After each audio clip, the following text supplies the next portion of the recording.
안녕하세요. 국어강사 이정원입니다. 수능이 지금 영상 찍는 시점에서 딱 2주 앞으로 남았는데 여러분들한테 가장 도움이 될 만한 영상이 뭔지 최근 트렌드를 한번 살펴보면서 2016학년도 9평 30번 가장 간단한 해설과 그 다음에 엄밀한 해설까지 한번 살펴보려고 합니다. 그래서 사실 간단한 해석도 관점의 차이고 엄밀한 해석도 관점의 차이다.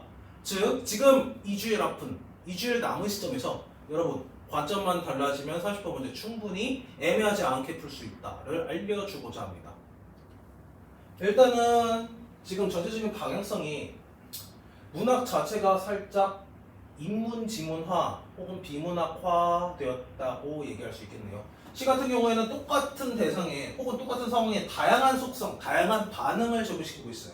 옛날 같으면 단순하게 자연 혹은 속세의 간단한 대조구조에서 점점 더 자연은 또 어떤 자연이야? 내가 바라는 자연인지 이상적 자연인지 아니면 현실적 자연인지를 물어보고 있고 그에 따른 또 다양한 태도들이 나타날 수 있겠죠. 소설가 같은 경우에는 인물적 혹은 배경적 독해 기존의 전체적 줄거리 파악하는 전개 혹은 교훈적 전개에서 인물적 배경을 확실하게 떠보고 있다. 일단은 우리 오답률이 가장 높은 시를 한번 살펴볼 거예요. 이게 작전 이상의 화전가죠. 이 시를 읽어보면 그냥 하는 말을 계속 반복합니다. 나 우리 같이 좋았어. 그래서 화전 뽑은 건데 너무 재밌네. 우리 한번 놀러 가보자. 이런 얘기야. 그래서 이제 보기를 한번 보는데 가는 사대부가의 여성이 자연에서 화전 놀이를 하는 상황을 나와 다는 사대부가의 남성이 강호에서 지내는 상황을 보여준다. 살짝 보면은 유교적 가치가 내면화되어 있는 사대부가로서의 공통적 인식이 드러나기도 하고 여성이나 남성이 처해 있는 정서, 행위, 주변, 대상과의 관계 등의 측면에서 서로 다른 인식이 느껴지기도 한다. 일단 이 보기를 보면서 영양가가 하나도 없는 보기구나 라고 느끼는 애들이 많습니다. 솔직히 말해서 선생님도 이 보기 보고 뭐 그렇다는 거지. 별 내용 없네. 이 정도로 아주 형식적 측면으로 처음에는 느꼈어요. 근데 왜 처음에는 그렇게 느껴졌는지를 우리 한번 살펴볼 겁니다. 일단은 이 문제를 푸는 가장 간단한, 가장 편한 풀이가 뭐냐? 이 30번 1, 2, 3, 4, 5번 선지를 보면서 어떤 사람들은 1번 바로 찾았어. 솔직히 너희들은 지금 1번 바로 안 찾아져서 보고 있을 거야. 어떻게 바로 찾았는데요? 라고 물어보니까 사실은 따지고 보니까 뭐 일상적, 유교적, 긍정적, 공동체적, 자주적, 한시적, 지속적 이런 속성을 넣고 있었다. 그리고 1, 2, 3, 4, 5번 다 따져보니까 뭔가 여기는 여성과 남성의 반대말을 하네. 근데 여기서는 딱히 공통점을 얘기하고 있는데 일상적 생활 공간? 이거 보통 틀린 애들은 자연에 머물고자 하는 사대부가의 모습 이거에만 집중해서 쓰는 건데 결국에 보기를 해석하는 관점 차이입니다. 최근의 평가원은 계속 보기를 비문학적 독해를 해라 라는 쪽으로 가고 있어요. 일단은 이 보기를 보면서 그렇구나 라고 읽으면 안 되지. 공통점이 확실하게 유교적 가치가 내면화되어 있구나. 그 다음에 다양한 차이점들이 여성과 남성의 시선에 따라서 초점화되는구나 라고 읽는다면 지금 4, 5번 선지는 충분하게 여성과 남성의 차이점 그 다음에 3번은 뭐 긍정적 자연에 대한 긍정적인 것은 뭐 유기적 가치가 내면화되어 있어서 긍정적이라고 여길 수도 있고 뭔가 뭉뚱그려서 이해할 수 있지만 1번은 확실하게 자연에 머물고자 하는 건 유기적 가치랑 거리가 멀어 이렇게 가장 간단한 풀이로서 푼 예들이 있어요. 그 다음에 선생님도 가장 간단한 풀이를 일단은 권해두고 싶습니다. 문제는 이거지. 너희들이 가장 간단한 풀이가 안 보였을 때 시험장에서 안 보였을 때 어떤 태도를 지녀야 되느냐. 일단은 이 간단한 풀이가 필연적으로 나올 수밖에 없다는 것을 일단은 보여드릴게요. 2021학년도 이런 스타일의 보기에 비문학화가 들어간 스타일의 최초이자 시발점인 지문이라고 볼 수 있어요. 가장 간단한 관동별곡부터 살펴볼 건데 일단 2021학년도 6월 모의평가에서 40번을 보면 이 보기에서 그냥 그렇구나 그렇게 감상을 해야 되는구나 라고 읽으면 절대 안 되죠. 왜? 선생님 이거 비문학이라고 했으면 무조건 이거 봐야 된다라고 했을 거예요. 실제로 한 편을 기준으로서 관념적인지 혹은 현실적인지 하늘의 이치가 담겨있는지 아니면 사실적인 것인지를 대조시켜 놓고 있어요. 그 다음에 관동별곡이 실제로 현실에서 느낄 수 있는지 아니면 하늘의 이치가 담겨져 있는지는 관심이 없어. 얘는 내가 그렇게, 출제자가 내가 그렇게 해석했으니까 무조건 그대로 읽어 라는 거예요. 그런 관점 문제의 시발점격인 유형이라고 봅니다. 그래서 이 3번 선지를 보면 중형성을 바라보면 천지가 자연이 되었다고 본 것은 자연의 미가 하늘의 이치가 구현된 인간사의 영향을 받는다고 생각하는 작가. 일단 하늘의 이치는 여기서 조선의 사대부들이야. 근데 인간사회의 영향을 받는다고 생각자. 일단 얘는 보기에서 관점의 차이로 확실하게 대조를 줬다. 이렇게 풀 수도 있고 사실은 이것에 영향을 받는다 이런 영향의 차원에서 볼 수도 있어요. 근데 우리 이 관점을 계속 유지해 봅시다. 비슷하게 문제 유형이 점점 진화를 해요. 일단은 얘는 5년 전 2021학년도 지문이죠. 선생님이 바로 넘어갈 지문은 2024학년도 9월 모의평가 지문입니다. 이때 당시에도 굉장히 쇼킹한 애들이 많이 틀렸던 보기 문제였어요. 고전 시간 자연은 작품에 따라 다양하게 그렸습니다. 일단 2024학년도 9월 모의평가 얘는 34번입니다. 가해 자연은 속세와 구별되는 청정한 이상색. 일단은 속세와 자연을 구별해. 이거 못하는 고3은 없어. 외국에서 살던 얘가 아닌 이상 일단 자연은 무조건 속세와 자연으로 자연은 무조건 속세와 대비되는 세계로 그려져. 그래가지고 당연히 그리는데 문제는 그거예요. 가 같은 경우에 속세와 구별되는데 이상세계래, 신선의 이미지래, 탈수 쪽이래, 고관가치래. 나는 똑같이 읽어보면 자연 예찬처럼 느껴져. 그러면 둘 다 자연 예찬일 때 뭐가 차이가 나는지 이 보기의 관점에서 한번 살펴볼까요? 이상의 반대말이고 현실. 그 다음에는 탈속적이고 고고한 가치를 추구한대. 가 같은 경우는 점철이 쓴 양반이 쓴 가사입니다. 그 다음에 똑같이 자연 예찬을 하는데 나 같은 경우는 작점 이상의 사설시죠. 아마 평민이 썼을 가능성이 높겠지. 그래가지고 얘도 읽어보면 약간 스타일이 다르긴 하지만 똑같은 주제는 자연 예찬이야. 음성 상징어가 뭐 많이 있어서 실감나기 무사한다 이 정도밖에 없지. 이걸 보면서 얘는 이상적이야. 그다음에 나는 현실적이야. 이걸 잡는 거, 바로 잡는 거는 선생님은 감상의 측면에서는 고3들로서 매우 힘들다라는 평가를 내요. 그러면 우리가 잡을 수 있는 거 사실 보기로서 그대로 잡고 읽어라. 그 다음에 그거의 대표적인 격의 문제였다.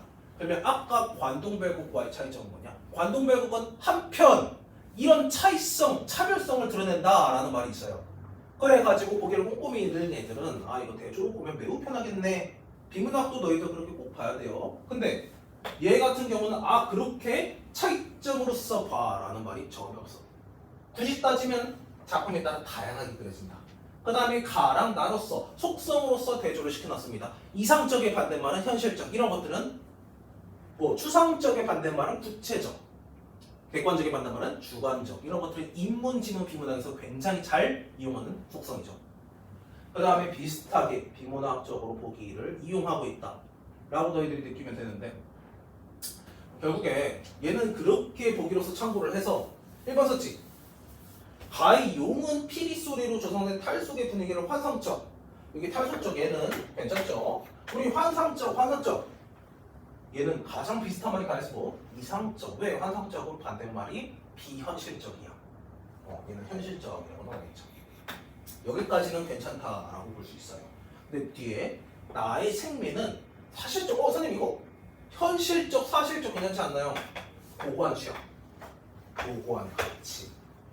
얘는 양반으로서의 고고한 이상과 가치를 추구하는 지문이고, 근데 나는 평민으로서의 흥겹고 현실적인 아주 활달한 놀이의 장이었구나. 이런 것들이 사실은 읽으면서 아주 뼈대 있게 잡히진 않는다 이 말입니다. 그 다음에 보기를 통해서 일단 파악했으면 가장 베스트인 케이스. 그 다음에 이거는 이미 기출된 유형이므로 너희들이 가랑 나로서 같은 자연일지라도 확실하게 보기로서 나눠줄 수 있구나. 혹은 아예 나눠라. 그렇지 않으면 굉장히 풀게 힘들게 만들 거야 라는 게 이번 40번 30번 문제. 너희들이 굉장히 힘들었던 문제죠. 여기는 더 쇼킹합니다. 너희들이 오답률이 높을 수밖에 없다라고 선생님 생각이 들어. 왜? 일단 이 보기 자체가 영향가가 없다라고 느껴져요. 왜? 그냥 당연한 말 하는 거 아닌가? 그럼에도 불구하고 너희들은 잡아야 돼. 왜? 계속 2021, 24, 26 이렇게 쭉쭉쭉 연도가 지나면서 당연하게 유형도 발전을 합니다. 그 다음에 독서 점점 난이도를 살짝씩 낮추고 있으면서 문학을 어렵게 만들고 있어. 그럼 문학에서 더 자세하게 패턴 분류가 필요하다. 뭐 어떻게 해요, 선생님? 똑같은 대상에 다양한 반응을 낸다. 에 집중을 좀 해봅시다. 우리가 지금까지 자연과 속세를 나눴던 이런 기준은 더 이상 이번 수능에 안 통할지도 몰라요. 그래서 살짝 관점을 보는 포인트만 다루면 충분히 너희들이 이해할 수 있어. 어떻게? 너희들이 기존에 하던 스타일이야. 예를 들어서 자연과 속세 이런 고전시 말고 현대시로 볼게요. 이별이라는 선생님이 상황을 놨습니다. 이별은 일단 긍정적인 케이스보단 부정적인 이미지가 강하죠. 그 다음에 이별하는 내가 님과 이별하는 상황이야. 그렇다면 보통 님은 원망을 할 수도 있겠지. 이건 가장 강한 부정으로 끝나는 경우겠죠. 그 다음에 이와 대비되는 보통 재회에 대한 의지 혹은 극복 의지로 끝나는 아주 긍정적인 한용운의 님의 침묵과 같은 작품도 있어요. 내가 이 이별의 슬픔을 희망의 정수박이 들이부었습니다. 이런 식으로. 그러면 우리가 이별을 했다면 무조건 이 두 개 긍정과 부정으로 끝나야 돼? 그거는 또 아니다 라고 평가원이 현대시에서 자주 이용하는 혹은 내신에서도 심지어 많이 이용하는 소재입니다. 굳이 따지면 우리가 이 중간에 체념이라는 정서 대표적으로 선생님이 한번 넣어볼게요. 체념은 그래 내가 포기할게. 그래 님 잘 가시오 이런 정서예요. 그럴 때 이 체념이라는 정서는 이 재회에 대한 극복 의지랑 비교를 한다면 아주 부정적이나 할 수도 있어. 나 무조건 다시 만나겠어 이 감정과 다시 못 만날 것 같아. 그래 포기할게 이 감정. 얘는 이에 따지면 부정적이죠. 하지만 원망이랑 따진다면 달라질 수 있습니다. 님을 죽일 때까지 원망하는 이 케이스와 그래 님 잘 사시오 어쩔 수 없지 내가 보내줄게 이런 정서 원망이랑 비교하면 플러스가 될 수도 있는 이런 회색 종자다 이 말입니다. 그 다음에 이런 단순 긍부정에다가 이 회색 종자를 넣어두면 난이도가 무지막지하게 올라가요. 왜? 애매해지기 때문이야. 보통 평가는 애매한 문제를 만들기 싫어합니다. 그래서 확실한 표지 같은 걸 주면서 보통은 그래도 재회에 대한 의지보다는 체념이 조금 더 부정적인 감정에 가깝고 그 다음에 굳이 묻는다면 재회에 대한 의지는 아예 긍정이고 얘네 둘은 부정. 굳이 따지면 얘랑 따지면 부정. 그 다음에 얘랑 따지면 조금이라도 긍정이 될 수 있는 정서다. 그래서 얘네들이 같이 묶어서 얘랑 비교를 하던가 아니면 그냥 얘랑만 따로떼어서 비교를 하던가 이런 식으로 비교를 하겠죠. 우리 자연도 비슷하게 보자 이겁니다. 현대시는 너희들이 이런 풀이 방법을 알고는 있어요. 그 다음에 고전시가도 똑같은 자연에 대해서 다양한 속성으로서 요즘에 반응을 하기 시작한다. 단순하게 플러스, 마이너스, 자연 속세끼리의 대조가 아니라 이제 약간 회색 종자가 들어갈 수도 있어 라는 대조의 축을 세 개로 끌어보자 이겁니다. 긍정과 부정과 그 회색이 하나 있다. 예를 들어서 선생님이 한번 예시를 한번 들어볼게요. 일본이라는 나라 이거 보통 한국인들이 나쁘다라고 생각할지도 몰라. 정치적으로만 본다면. 근데 중국에 비해서 좋을 수도 있어 라는 생각이 들죠. 즉 뭐에 비교하느냐에 따라서 달라지는 대상이 있다 이겁니다. 그 다음에 그렇게 묻는다면 굉장히 짜증나는 문제가 만들어질 수 있고 요즘 평가원은 그거를 살짝 이용하는 분위기다. 그럼 왜 어렵나요? 라고 할지도 모르는데 우리 보는 시각만 달리보자 이거예요. 우리 자연을 3개 정도의 큰 틀로 나눌 수 있어. 다행히지만 고전은 더 이상 새로 만들어질 수 없습니다. 부류하는 체계들이 거의 고정되어 있어요. 거기서 조금 더 세분화만 해보자 이거야. 평가원이 이건 평가원뿐만이 아니라 선생님 영어 써놨지? 모든 언어 시험이 공통적으로 솔직히 말해서 영어에서 먼저 사용된 논리적 개념입니다. 범주 뭉뚱그리기, 카테고리 콜랩스. 유람인지 전원인지 은일인지 이 3개 중에 2개를 막 섞어가지고 비슷한 놈으로 묶어버려. 아예 성질이 다른 놈인데도 불구하고 이런 식으로 너희들이 자연 예찬이네 그러면 뭐 유람이든 전에는 은일이든 다 괜찮아 이런 식으로 생각하게끔 만들어서 틀리게끔 범주를 붕괴시키는 겁니다. 제외든 체념이든 원망이든 다 똑같나? 이별이니까 전혀 반응은 달라질 수 있다 이 말이에요. 그래서 분위기가 아니라 표제어로 분류해야 할 필요성이 생기고 그 다음에 이 기준을 확실하게 잡아야 이제 앞으로 나올 수능의 고전 시각 최고 난이도 문제를 극복해낼 수 있는 이 시각의 틀을 가질 수 있다. 첫 번째 유람부터 보겠습니다. 유람은 기행가사라고 해요.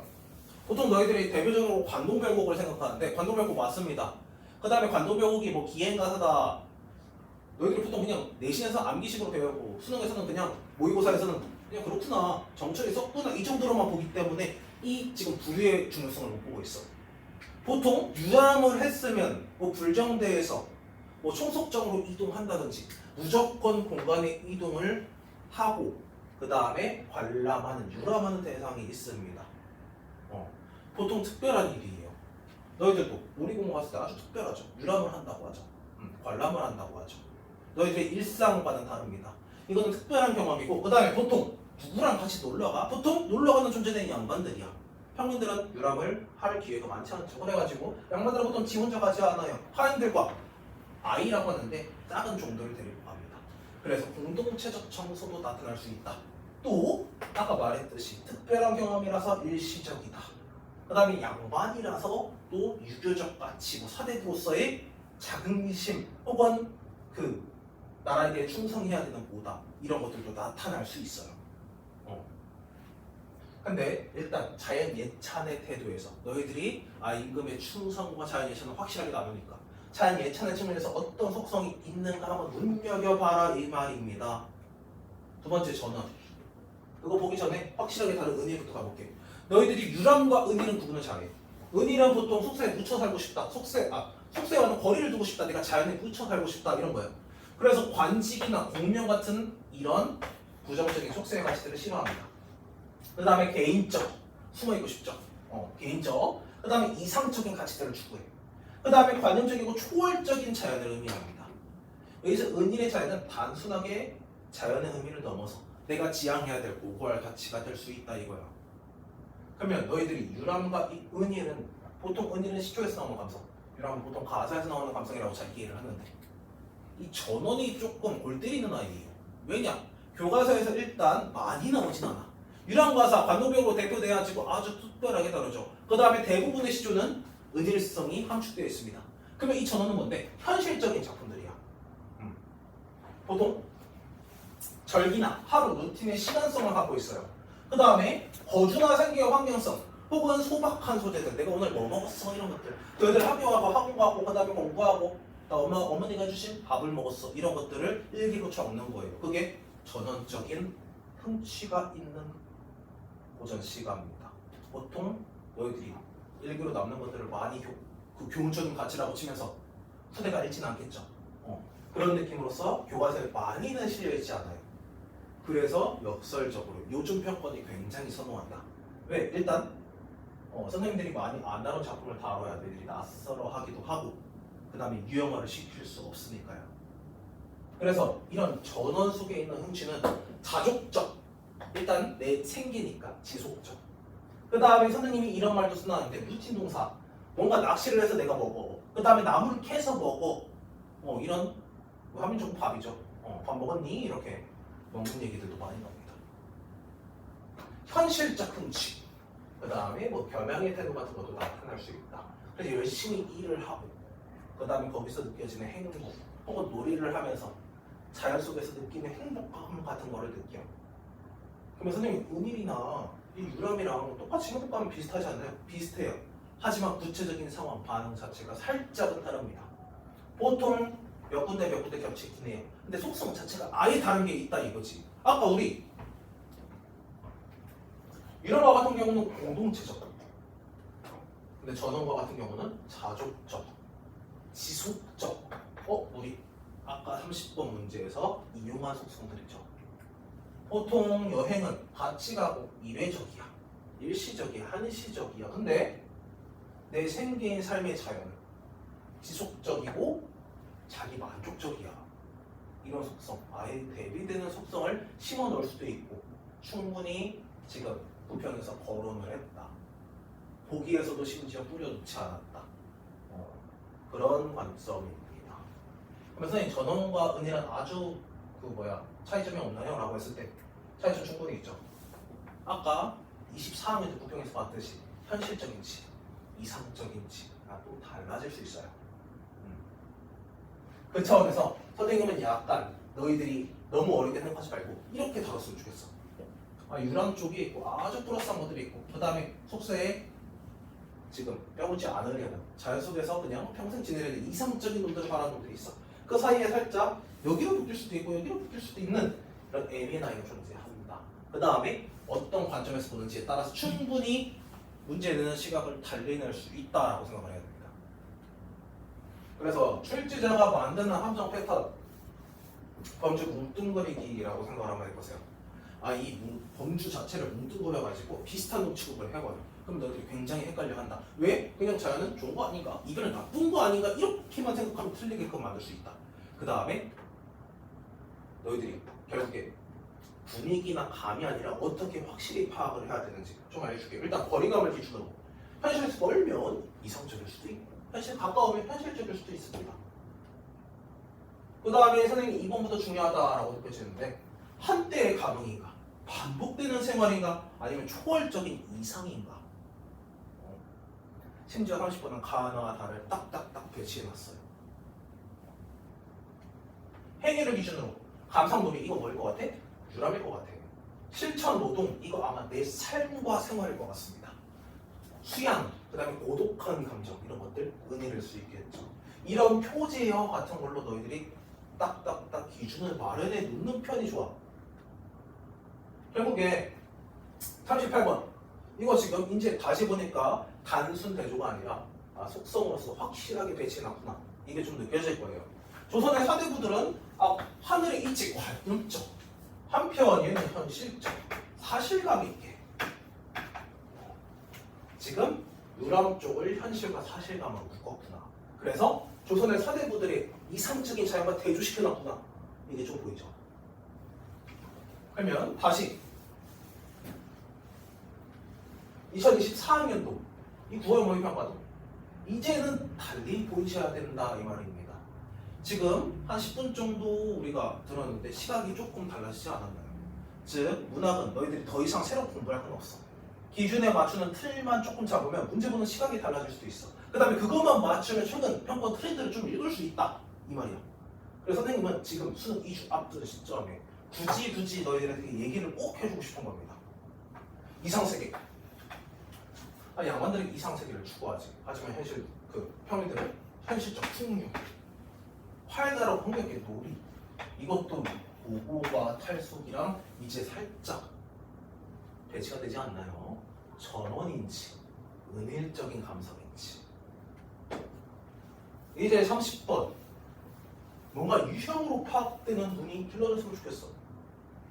이제 단순하게 한식 지속적으로 다르구나 이렇게 보이지 않죠? 완전히 대비되는 가치를 넣어놨구나. 자족적인지 공동체적인지 일상적인지 가랑 나는 애초에 유람 가사와 은일이나 전원의 속성이 있는 가사인데 둘 다 일상적이야? 말도 안 돼 라고 좀 이제 조금 보는 시각이 달라지지 않나요? 그래서 선생님은 극단적으로 문학 읽을 때 가사같이 긴 경우는 지문을 전체 다 읽지 않아. 이게 어떤 가사인지 보통 파악을 해요. 애초에 얘는 규방 가사면서 유람하는 가사였죠. 화전놀이라는 가사였지. 한 말 또 하고 또 하고 하면서 이런 속성들을 아마도 집어놨을 거예요. 그 다음에 보기 혹은 선지에서 그 속성들을 좀 발견하는 눈만 키우면 여기 충분히 시간을 줄이면서 문학에서 점수를 확보할 수 있다. 선생님은 이게 도움이 될 거라는 생각이 들어요. 굳이 따지면 선생님이 6평도 끼워놨는데 이거 현대시죠? 6평에 13번에서 16번 현대시 세트입니다. 그 다음에 평권이 계속 축 자체를 단순하게 이거야 플러스야 마이너스야 이제 이걸로 나누려고 하지 않는 것이 느껴지는 게 현대시에서도 그런 소송들이 똑같이 집어져. 우리 아까 가, 즉 화정가랑 그 다음에 나, 다 이런 양반들의 시조, 남성 양반들의 시조에서 확실한 차이점들, 은일인지 혹은 전원인지 아니면 유람인지 이런 일시적, 지속적 이런 소송들로 나눈 거 기억하자. 그 다음에 현대시도 소름 돋게 똑같이 썼어. 선생님은 육구평을 똑같은 속성. 일단 한번 볼게요. 보기 16번. 보기를 참고하여 가와 나를 감상한 내용을 적절치 않은 거. 가와 나는 시간적 이제 조금 소름 돋게 보이죠. 가는 가나 나나 둘 다 지금 꽃에 대한 얘기를 하는데 가는 꽃이 일시성. 짧게 펴서 그 한때가 있는 게 나 너무 좋아. 그 시가 가야. 근데 나는 대성의 영속성. 꽃은 영속적인 가치가 있어. 그게 역사로 대표돼. 이런 둘 다 꽃을 예찬하는 건데 아름다움의 불변성 이런 영속성에 대한 얘기를 한다던가 아니면 일시성에 주목했다던가 이거 하나 더 찾아야 됩니다. 우리 지금 고전에서 계속 거론했던 거 관념적이지 현실적이지 이제 이것도 볼 거야. 경험 세계를 비유와 묘사를 통해 관념적 세계 이거 완벽하게 얘랑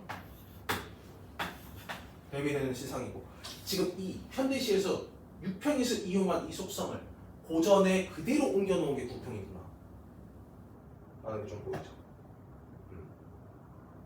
그래서 단순하게 이제 단순한 자연 속세 대조의 시대는 선생님은 살짝 끝났다 그렇게 나오면 너무 쉬운 거고 조금 더 평권이 난이도 올리고 싶으면 해설평자를 하나 집어넣어서 확실하게 같이 묶어서 헷갈리게 범주를 뭉뚱그리든지 아니면 속성 차원에서 비문학적 독해를 하게 만들게 보기를 준다던가 이런 식으로 너희들이 보는 관점을 다르게 잡아야 풀리는 문제를 만들 거다 라는 예상을 합니다.